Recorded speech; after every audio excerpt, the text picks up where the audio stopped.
Hello everyone, कैसे हो आप सब? अच्छे होंगे और बढ़िया अपनी तैयारी कर रहे होंगे। आज हम लेकर आए हमारे पोषण एंड स्वास्थ्य का set number 8, practice set 8 number का। 7 हमारे हो चुके हैं ऑलरेडी पोषण स्वास्थ्य के। तो चलो इसको स्टार्ट करते हैं। पहला प्रश्न है, निम्न में से कौन सा पुरुष प्रजनन प्रणाली का मुख्य प्रजनन भाग है? मुख्य प्रजनन भाग की बात हो रही है, तो इसमें कौन सा आ जाएगा? आपका वृषण आ जाएगा। ये प्राइमरी सेक्सुअल ऑर्गन होता है मेल का। नेक्स्ट क्वेश्चन है, गर्भाशय में एंडोमेट्रियम किसके प्रभाव में प्रोलिफेरेट होता है? ठीक है, प्रोलिफेरेट होता है किसमें? गर्भाशय में एंडोमेट्रियम किसके प्रभाव में प्रोलिफेरेट होता है? तो इसका क्या आंसर आ जाएगा? डी हो जाएगा, एस्ट्रोजन। एस्ट्रोजन, ठीक है। नेक्स्ट है आपका, प्रोजेस्टेरॉन का स्तर कम होने से होता है। प्रोजेस्टेरॉन के आपके स्तर कम होने से क्या हो जाता है? थर्ड का क्या आ जाएगा यहाँ पे? डी आ जाएगा, मैस्ट। और मैस्ट मीन्स यहाँ पे मैस्चुरेशन साइकिल की बात हो रही है, मासिक धर्म की बात हो रही है। प्रोजेस्टेरॉन का स्तर कम होगा और आपकी जो एंडोमेट्रियम, जो आपकी गर्भाशय की आंतरिक दीवार है, वो टूटने लग जाती है, जिससे आपके मासिक धर्म आ जाते हैं। अगला है आपका, वास्ट डिफरेंस काटा जाता है किसके लिए? वास्ट डिफरेंस काटा जाता है, ये थोड़ा सा ऐसा आ रहा है ना ब्रैकेट में, ये है एक्चुअली यही, मुझे भी थोड़ा लग रहा था, फिर मैंने ध्यानपूर्वक देखा उसमें कि कुछ लिखा हुआ है। तो वास्ट डिफरेंस काटा जाता है किसके लिए? तो फोर्थ का क्या आ जाएगा यहाँ पे? नर वंध्यकरण के लिए। ठीक है, नर वंध्यकरण के लिए, वैसेक्टोमी के लिए मीन्स। ठीक है। अगला है, शुक्राशय के स्त्राव का कार्य है। शुक्राशय के स्त्राव का क्या कार्य है? तो शुक्राणुओं की गति के लिए माध्यम प्रदान करना। ठीक है, शुक्राशय का जो स्राव है वो किसके लिए होता है? शुक्राणुओं की गति के लिए माध्यम प्रदान करना। ठीक है, वीर्य जो निकालते हैं ताकि जो शुक्राणु है उनको गति मिल सके उसके द्वारा। अगला है आपका, वासा एफ्रेंसिया जोड़ती है। वासा एफ्रेंसिया किसको जोड़ती है? तो सिक्स का क्या आ जाएगा? ए, वृषण को एपिडीडाइम्स से। ठीक है, वृषण को एपिडीडाइम्स से जोड़ती है वासा एफ्रेंसिया। अगला है आपका, स्तनियों में वृषणों का वृषण कोश में नहीं जाना कहलाता है। जो मतलब मेल है और उनका जो वृषण कोश है, वृषण उसमें ना होकर अंदर ही रह जाते हैं, जो उसको क्या बोलते हैं? तो इसको बीमारी को क्या बोला जाता है? क्रिप्टो ऑर्किडिज्म बोला जाता है। ठीक है, क्या बोलेंगे? क्रिप्टो ऑर्किडिज्म।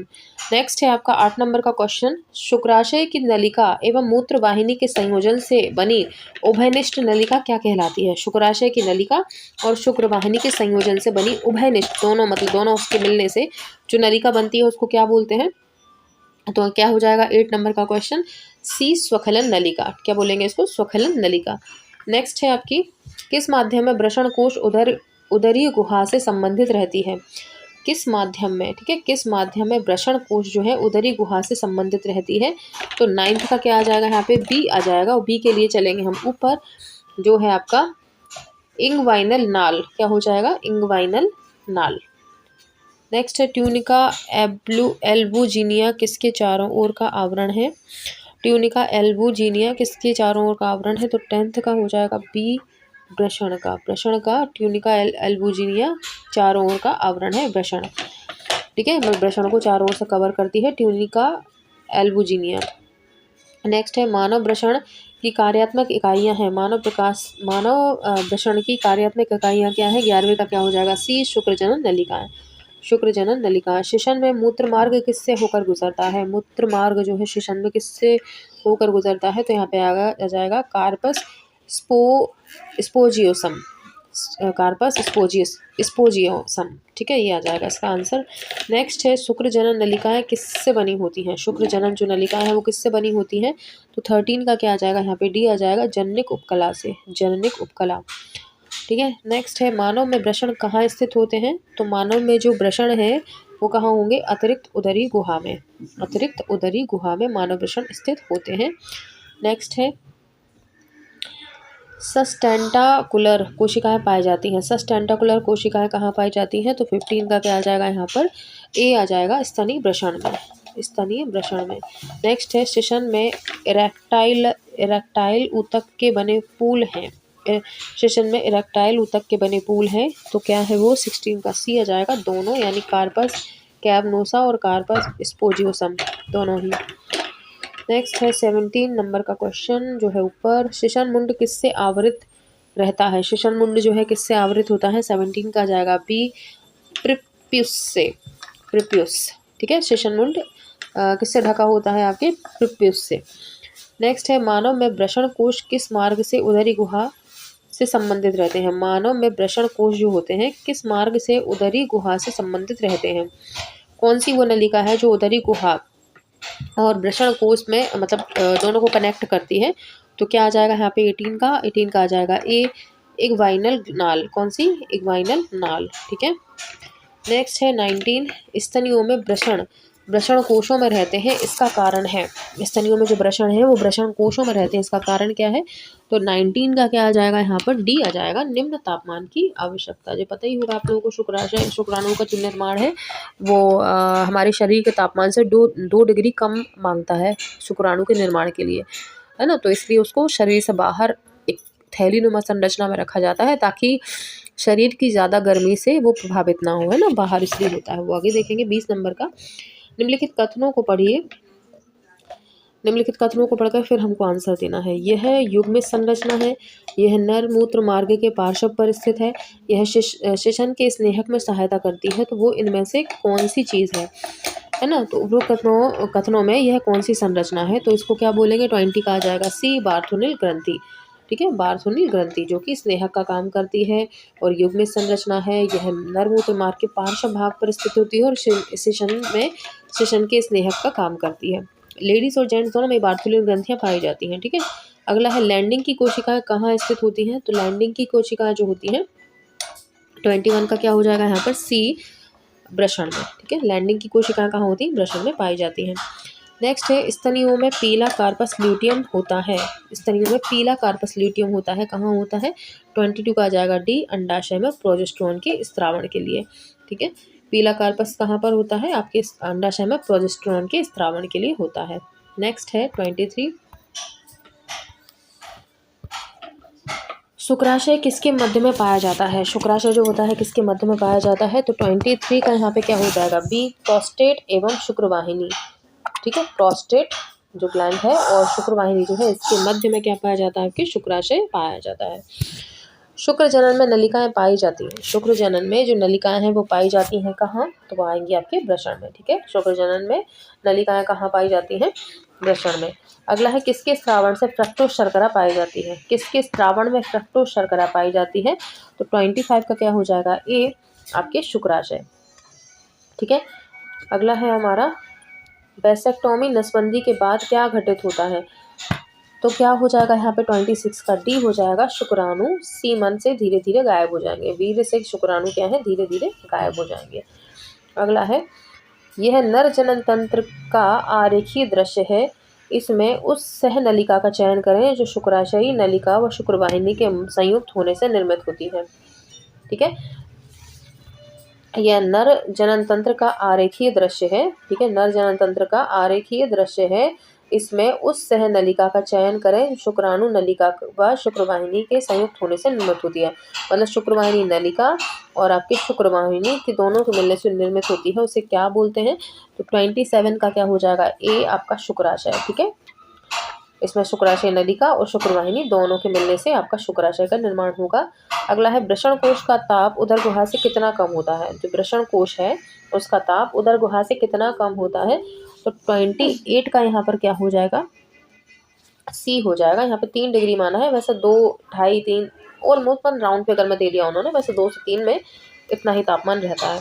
अगला है हमारा काउपर ग्रंथियाँ किन में पाई जाती हैं। काउपर ग्रंथियाँ जो है वो किन में पाई जाती हैं। तो 29 का क्या आ जाएगा, नर स्तनी में। किसमें, नर स्तनी में। ठीक है, मतलब जेंट्स में। अगला है नर की प्रोस्टेट ग्रंथि के समकक्ष मादा में कौन सी ग्रंथि पाई जाती है।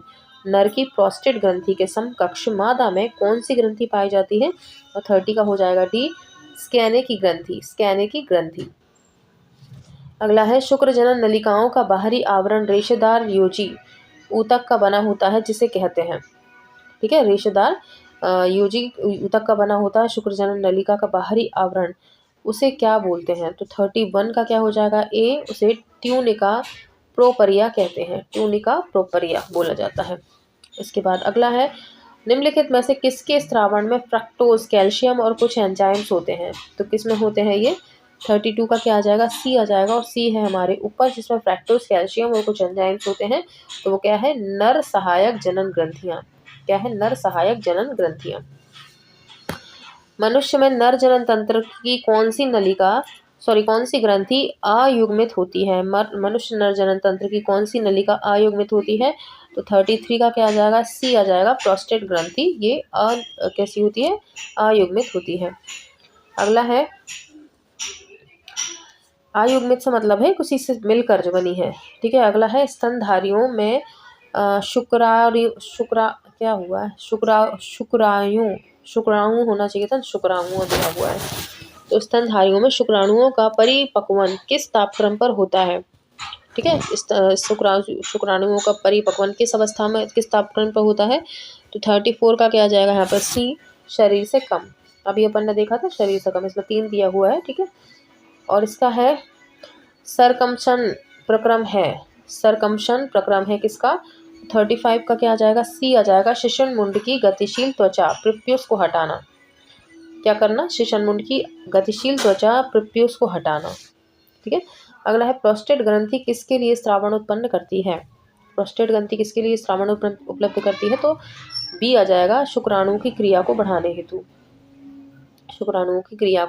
हेतु। शुक्राशय कहाँ पाए जाते हैं? शुक्राशय जो है वो कहाँ पाए जाते हैं? तो 37 का क्या हो जाएगा? सी, काउपर की ग्रंथि के ऊपर शुक्राशय पाए जाते हैं। स्तनधारियों में वृषण कोश में उतरे होते हैं, क्यों? स्तनधारियों में वृषण जो है वृषण कोश में उतरे होते हैं, क्यों? इसका क्या आ जाएगा? 38 का क्या आ जाएगा यहाँ पर? ए, शुक्राणु जनन के लिए, ठीक है। अब वही बात है, वृषण कोश में उतरे होते हैं, वृषण कोश में क्यों पाए जाते हैं? शुक्राणु जनन के लिए, क्योंकि तापमान उनको कम चाहिए होता है शरीर से, ठीक है। अगला क्वेश्चन है 39 का, ट्यूनिका वेजाइनलिस की वेजाइनल गुहा किस में पाई जाती है? तो वेजाइनल गुहा की बात हो रही है, तो ये किस में पाई जाएगी? नर के वृषण में, ठीक है। 39 का बी। नेक्स्ट है, परिवर्धन के दौरान है 40 में क्या आ जाएगा यहाँ पे? ए, सर्टोली कोशिकाएं। नेक्स्ट देखेंगे, शुक्राणु और अंडे हैं, शुक्राणु और अंडाणु क्या है? तो 41 का आ जाएगा बी, उत्पत्ति में कैसे है? मीजोडर्मल, ठीक है। नेक्स्ट है, एक द्वितीयक लक्षण क्या है? तो क्या आ जाएगा यहाँ पे? 42 का आ जाएगा। नेक्स्ट क्वेश्चन है, मानव पुरुष के वृषण में कौन सी कोशिकाएं टेस्टोस्टेरोन का स्रावण करती हैं? तो 43 का क्या आ जाएगा यहाँ पे? बी आ जाएगा, 43 का बी, अंतराली कोशिकाएं, ठीक है। अंतराली कोशिकाएं जो है क्या करती हैं? टेस्टोस्टेरोन का स्रावण करती हैं। अगला है, वयस्क अवस्था यानी प्यूबर्टी में मादाएं किसका उत्पादन प्रारंभ करती हैं? 44 का क्या आ जाएगा यहाँ पे? डी, अंडे का उत्पादन। नेक्स्ट है, अंडाशय से अंडे कहाँ मुक्त किए जाते हैं? तो ये किसमें करे जाएंगे? आपके अंडवाहिनी में। किसमें? अंडवाहिनी में। 45, ठीक है। नेक्स्ट क्वेश्चन देखेंगे हम 46 नंबर का। 46 क्या बोली? नीचे निम्नलिखित ग्रंथियों में से एक का चयन करें जो पुरुष सहायक प्रजनन ग्रंथि नहीं है। जो क्या नहीं है? पुरुष सहायक प्रजनन ग्रंथि नहीं है। तो प्रजनन ग्रंथि इनमें से कौन सी नहीं है? तो 46 का क्या जाएगा? मूत्राशय। ये प्रजनन ग्रंथि नहीं है। अगला है, जननिक उपकला कोशिकाएं घनाकार होती हैं जो कि पाई जाती हैं। जननिक उपकला कोशिकाएं कहाँ पाई जाती हैं? 47 का क्या आ जाएगा? आपका सी आ जाएगा, वृषण में और अंडाशय में, दोनों में ही क्या पाई जाती है? जननिक उपकला कोशिकाएं घनाकार होती हैं जो कि कहाँ पाई जाती हैं? वृषण में भी और अंडाशय में भी। अगला है, मानव में कौन सी संरचना नर के शिशन के समजात है? कौन सी संरचना है जो नर के शिशन के जैसी है? तो 48 का क्या हो जाएगा यहाँ पर?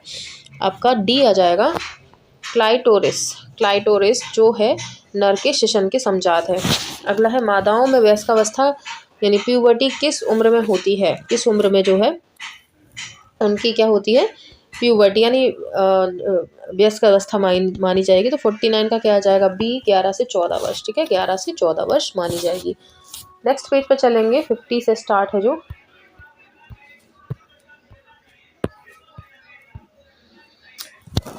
मीसोवेरियम किसका पेरिटोनियल बलन है? मीसोवेरियन किसका पेरिटोनियल बलन है? तो 50 का क्या आ जाएगा यहाँ पर? ए आ जाएगा, अंडाशय। क्या आ जाएगा? अंडाशय। अगला है शुक्राणुओं का योग्यतार्जन कहाँ होता है?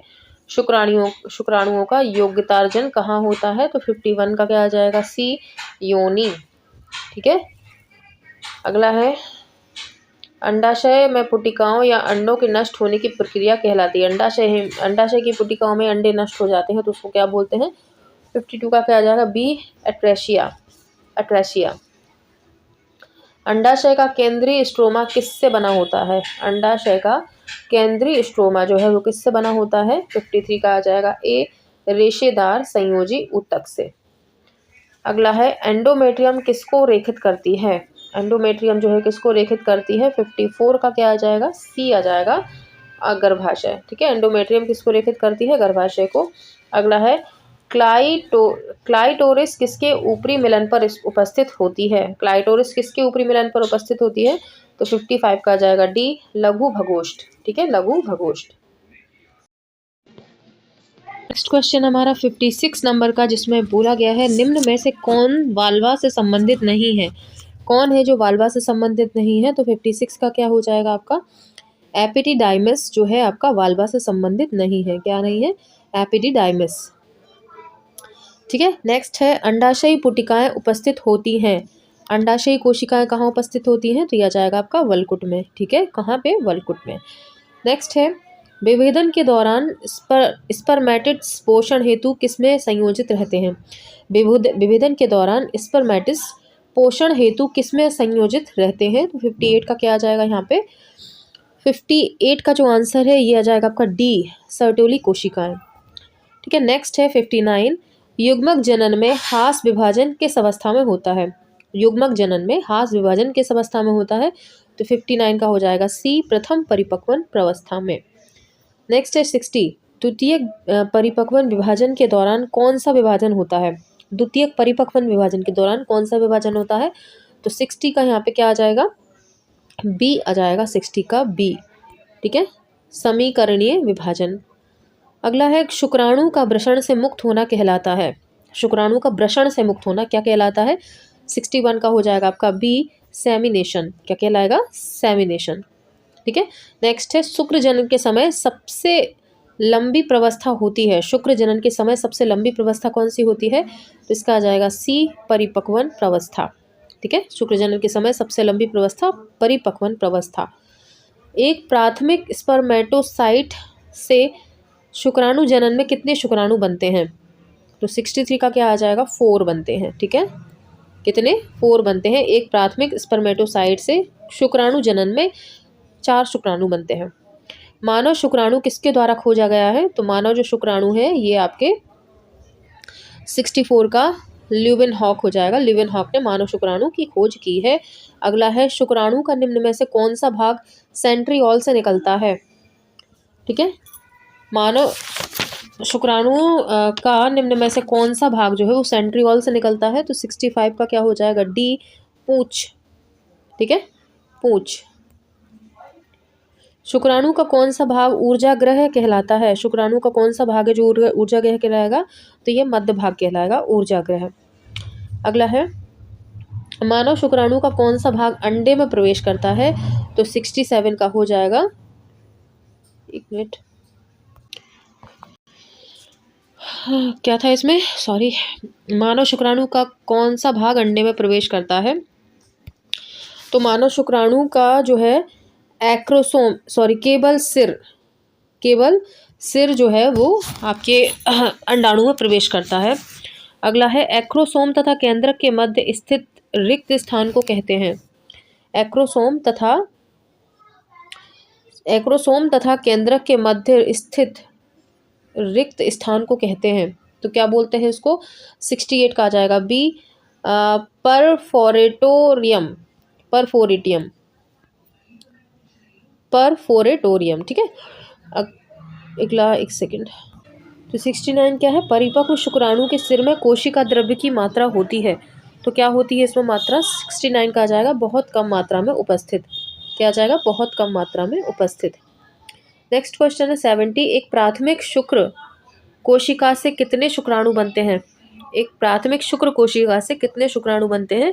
तो 70 का क्या आ जाएगा, बी आ जाएगा, 3 बनते हैं, 3, ठीक है, 3 इसमें आ जाएंगे, बी। नेक्स्ट क्वेश्चन पे चलते हैं अपन 71, शुक्राणु के मध्य भाग में उपस्थित कोशिका द्रव्य की पतली परत कहलाती है। क्या कहलाती है? शुक्राणु के मध्य भाग में उपस्थित कोशिका द्रव्य की पतली परत क्या कहलाती है? तो 71 का क्या हो जाएगा, सी, अक्षीय तंतु। क्या कहलाएगा, अक्षीय तंतु। अगला है, युग्मक जनन की क्रिया हेतु आवश्यक विटामिन होते हैं। युग्मक जनन की क्रिया हेतु आवश्यक विटामिन होते हैं, तो क्या होते हैं? 72 का ए हो जाएगा, ए तथा ई, ठीक है। युग्मक जनन की क्रिया हेतु, युग्मक जनन की क्रिया हेतु विटामिन ई तो हमको पता ही है, और इसमें ए भी होगा, ए और ई, जो जनन मतलब आपके जनन के लिए आवश्यक होते हैं। अगला है, निम्नलिखित में से कौन सी संरचना निषेचित अंडे के विभाजन के लिए जिम्मेदार होती है? ठीक है, निम्न में से कौन सी संरचना है जो निषेचित अंडे के विभाजन के लिए जिम्मेदार होती है? तो 73 का क्या आ जाएगा, डी, शुक्राणु का समीपस्थ सेंट्रियोल। क्या आ जाएगा, शुक्राणु का समीपस्थ सेंट्रियोल। अगला है, जन्म के समय अंडाणु होते हैं। जन्म के समय अंडाणु कैसे होते हैं? 74 का क्या आ जाएगा, बी, प्राथमिक oocyte, ठीक है, प्राथमिक oocyte। मनुष्य की मादा के अंडाशय में अधिकतम संख्या में प्राथमिक oocyte मिलेगी, ठीक है। क्या पूछना चाह रहा है, मनुष्य की मादा के अंडाशय में, जो अंडाशय है उसमें अधिकतम संख्या में प्राथमिक oocyte कब, कौन सी अवस्था में आपको ज़्यादा मिलेगी? तो 75 का हो जाएगा, ए, मीनोपोज पर, मोनोपोज यानी मोनोपोज पर ये ज़्यादा मिलेगी, ठीक है। नेक्स्ट है, अंडाशय से अंडे किस अवस्था में मुक्त किए जाते हैं? अंडाशय से अंडे जो हैं वो किस अवस्था में मुक्त किए जाते हैं? 76 का क्या हो जाएगा, बी, प्राथमिक oocyte द्वारा, ठीक है, प्राथमिक oocyte के द्वारा। नेक्स्ट है, अंड जनन के दौरान प्रथम अर्धसूत्री विभाजन होता है। क्या है? अंड जनन के दौरान प्रथम अर्धसूत्री विभाजन होता है। कैसा होता है? तो 77 का हो जाएगा, ए, प्रथम लोपिका में, प्रथम लोपिका में। नेक्स्ट है, स्तनधारियों के अंडों की प्राथमिक झिल्ली होती है। स्तनधारियों के अंडों की प्राथमिक झिल्ली कैसी होती है? 78 का क्या हो जाएगा, बी हो जाएगा इसमें, कोरोना रेडिएटा। क्या हो जाएगा, कोरोना रेडिएटा, प्राथमिक झिल्ली। इसमें मैंने आपको ये लगवाया था, ये नहीं आएगा है ना, इसमें मुझे लग रहा था, मैंने ठीक से देखा, जोना पेलुसिडा आएगा इसमें, कोरोना रेडिएटा नहीं आएगा, ठीक है। अगला है, निम्नलिखित में से कौन सी द्वितीयक संरचना है? द्वितीयक संरचना पूछा है, तो 79 का क्या आ जाएगा, स्पर्मेटोगोनिया प्राथमिक स्पर्मेटोसाइट, ये आ जाएगा, ठीक है, द्विगुणित संरचना। नेक्स्ट देखेंगे क्वेश्चन, अगले पेज पर चलते हैं। oocyte का संग्रहित भोजन है। oocyte का संग्रहित भोजन क्या है? इसका आ जाएगा केंद्रक। क्या आ जाएगा? केंद्रक, ठीक है। नेक्स्ट है, किसके निर्माण के दौरान द्विध्रुवीय काय का निर्माण होता है? किसके निर्माण के दौरान द्विध्रुवीय नहीं, ओनली ध्रुवीय काय का निर्माण होता है? 81 का आ जाएगा, ओगोनियम के, ठीक है, ध्रुवीय काय का निर्माण होता है ओगोनियम के निर्माण के दौरान। अगला है, गर्भधारण के समय क्या होता है? 82 का आ जाएगा, बी, अंडोत्सर्ग संदमित रहता है। कैसा रहता है? अंडोत्सर्ग संदमित रहता है गर्भधारण के समय। संदमित मतलब अंडोत्सर्ग होना बंद हो जाता है, अंडोत्सर्ग नहीं होता है। अगला है, स्तनधारियों में कार्पस ल्यूटियम नामक भाग कौन से अंग में पाया जाता है? स्तनियों में कार्पस ल्यूटियम भाग कौन से अंग में पाया जाता है? तो आपके अंडाशय में पाया जाता है। इसका क्या आ जाएगा? बी। अगला है, एंट्रम एक द्रव से भरी होती है जो डैश में पाई जाती है। एंट्रम एक द्रव से भरी होती है जो कहाँ पाई जाती है? तो 84 का क्या हो जाएगा? सी, ग्राफियन पुटिका में, ठीक है। 85 का क्या आएगा? निम्न में से कौन सी पुटिका की रेशेदार परत है? निम्न में से कौन सी पुटिका की रेशेदार परत है? तो 85 का आ जाएगा, ई, थीका एक्सटर्ना, थीका एक्सटर्ना। अनिषेचन के दौरान कार्पस ल्यूटियम, जब निषेचन नहीं होता तो कार्पस ल्यूटियम का क्या हाल होता है? तो 86 का आ जाएगा बी, कार्पस एल्बिकेंस में बदल जाता है।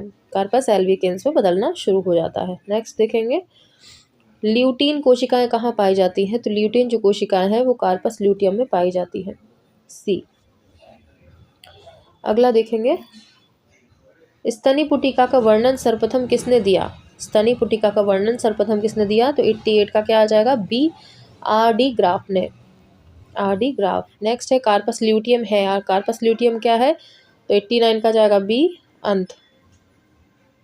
कार्पस ल्यूटियम अंत है, इसके बाद सीधा क्या होता है? अंडोत्सर्ग। अगला देखेंगे, अगला है ल्यूटियम, ल्यूटियल अवस्था का दूसरा नाम है। ल्यूटियल किस अवस्था का दूसरा नाम है? तो 90 का जाएगा बी, प्रोलिफेयर अवस्था, प्रोलिफेयर अवस्था, ठीक है। 91 का है, ऋतुस्राव चक्र की फॉलिकुलर अवस्था का अन्य नाम क्या है? फॉलिकुलर अवस्था का पूछा हुआ है, तो 91 का आ जाएगा ए, प्रोलिफेरेटिव अवस्था। 45 की एज के पश्चात औरत का प्रजनन क्षमता समाप्त हो जाना क्या कहलाता है? तो आपका क्या कहलाएगा? मोनोपॉज। 92 का सी। अब 93 नंबर का क्वेश्चन देखेंगे, अंडाशय से परिपक्व मादा युग्मक का मुक्त होना कहलाता है। अंडाशय से परिपक्व मादा युग्मक का मुक्त होना क्या कहलाता है? 93 का क्या आ जाएगा? ए, अंडोत्सर्ग। क्या कहलाएगा? अंडोत्सर्ग। इसके बाद अंडोत्सर्ग हार्मोन है, अंडोत्सर्ग जो हार्मोन है वो क्या है? 94 का क्या आ जाएगा? सी, LH, ठीक है। नेक्स्ट है, मध्य ऊपरी बाह की परिधि पोषण स्थिति का एक उपयोगी संकेतक है और करने में मददगार है। डैश को खारिज, इसका मतलब क्या हुआ? किसको खारिज? क्या? तो 95 का क्वेश्चन बोल रहा है ए, पेशी क्षय। अच्छा, उसके बारे में पूछ रहा है ये, वो टेप आती है ना, उसके बारे में पूछ रहा है जो अपन देखते हैं उसमें, तो उसका पेशी क्षय को देखता है कि उसकी मोटाई से पता चल जाता है, तो मतलब बच्चा कुपोषित है नहीं है ये, ठीक है। MUC टेप आता है ना, उसके बारे में बात हो रही है, ठीक है। नेक्स्ट देखेंगे, कुपोषित गर्भवती माता के प्रोटीन की मात्रा डैश द्वारा बढ़ाई जा सकती है। कुपोषित माता है कोई गर्भवती, उसमें प्रोटीन की मात्रा कैसे बढ़ा सकते हैं? तो क्या आ जाएगा इसमें? आपका 96 का आ जाएगा डी, उपयुक्त सभी के द्वारा, मतलब छना हुआ दानेदार मांस और मछली दोनों, मथी हुई दाल की सूप और मलाई उतरे दूध, सभी से प्रोटीन की कमी को दूर किया जा सकता है।